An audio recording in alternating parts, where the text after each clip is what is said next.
Good afternoon, everybody, and welcome to my Neutron Quarter 1 update. I am CaptinD2, and today we're going to be going over all the technical updates that I noticed from the Rocket Lab 2025 financial review presentation on May 8th, 2025.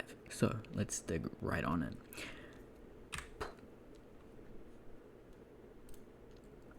Starting off, there was a new contract from the US Air Force. This contract is a test return to Earth launch on Neutron. So basically what happens here is they put cargo on a Neutron, launch it, and then land it somewhere else in the world. This is a capability that really only Neutron and Starship can be used for, and I'm very excited to see what this is all about.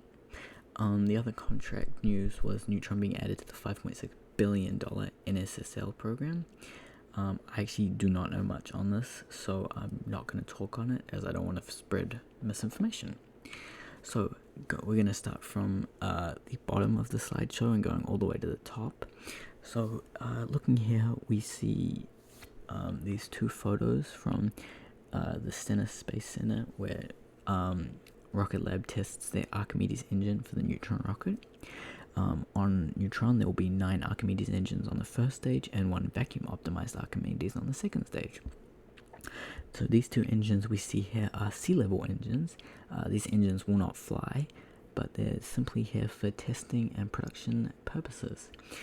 The engine on the left we see here, we can actually see on the nozzle, this is the first update we noticed, was there is bracing now around the engine, 4 pieces of bracing to be exact.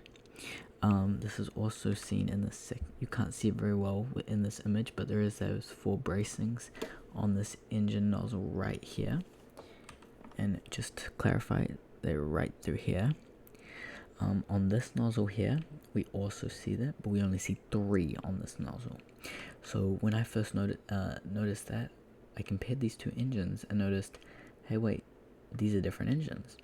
In this engine, we see a big turbo pump section up here, and the CH4 and LOX distribution pipes that come from the ground. In this image here, we notice that the ground distribution pipe is laying on the ground, and the turbo pump is missing. Here's a better representation of those 3 rings, by the way. When I first saw this, I thought to myself, dang, is this just here for fitting purposes?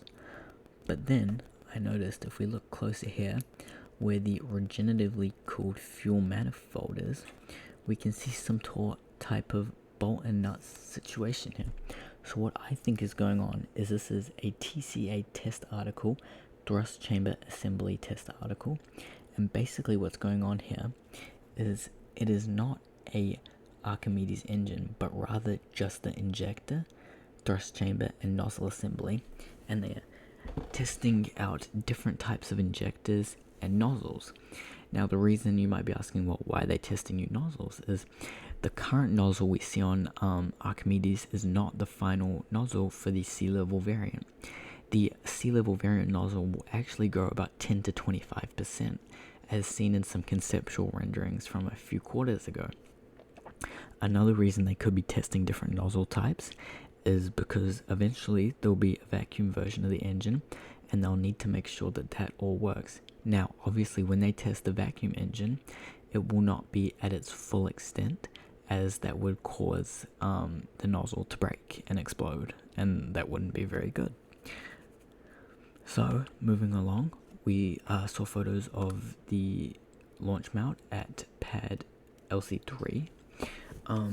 Just right off the bat, we can see that around the edges, we can see some new type of bracing, which goes in line with future launch mount protection, which will help protect it from launch.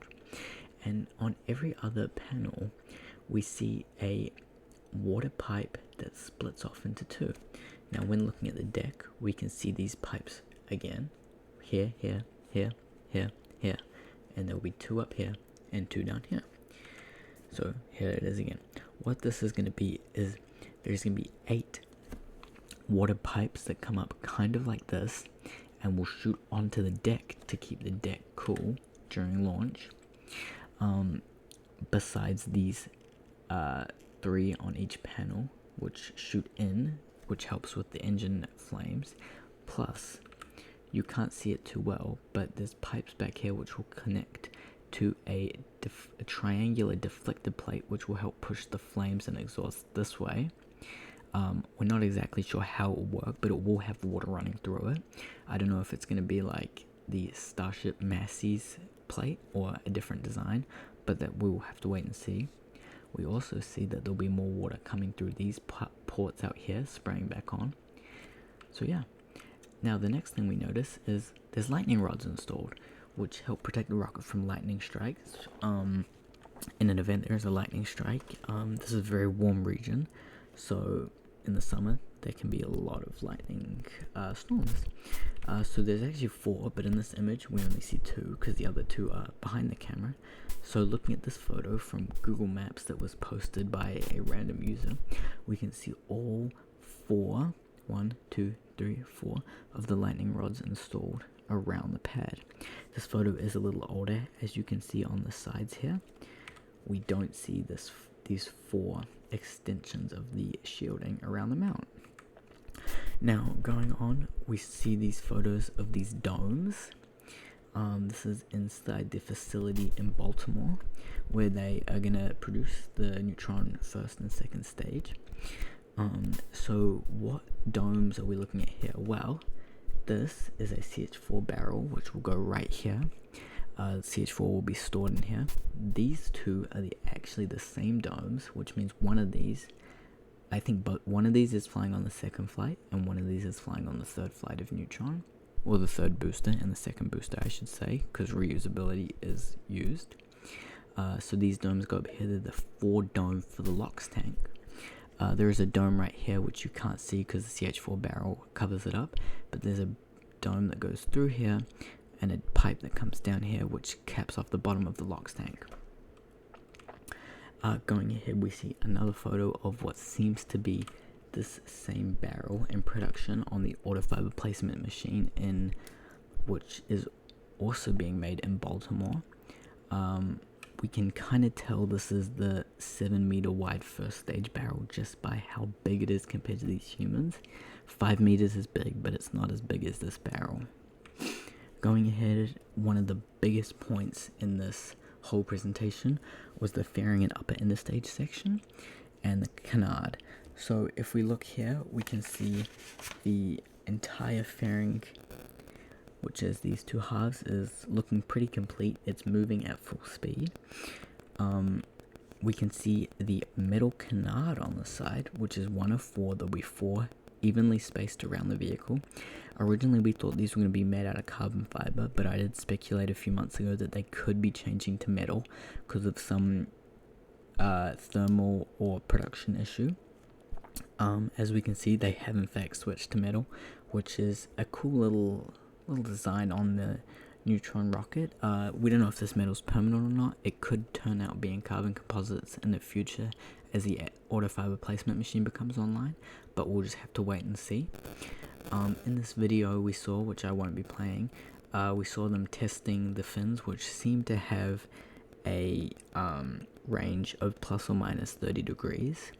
We only saw 1 canard being tested in this video, but on the other side of this canard we saw a red structure poking into the hole of one of the canards, this red structure here, which could be a structural test where a piston pushes in, testing not only the mount for the canard but also the structure around it. The reason they're doing this is to test it through different structural loads during the launch. We also see some bolt holes down here and here, which means there could be pistons connecting down here and down here to test flexing it up and down, or across, testing it going left and right. So yeah, that's everything I saw. Thanks for watching, everybody. Please like and subscribe. I will make more specific videos on things. I know this video was a little bit rushed, but I hope you enjoyed, and if you have any questions, feel free to comment. Thanks for watching.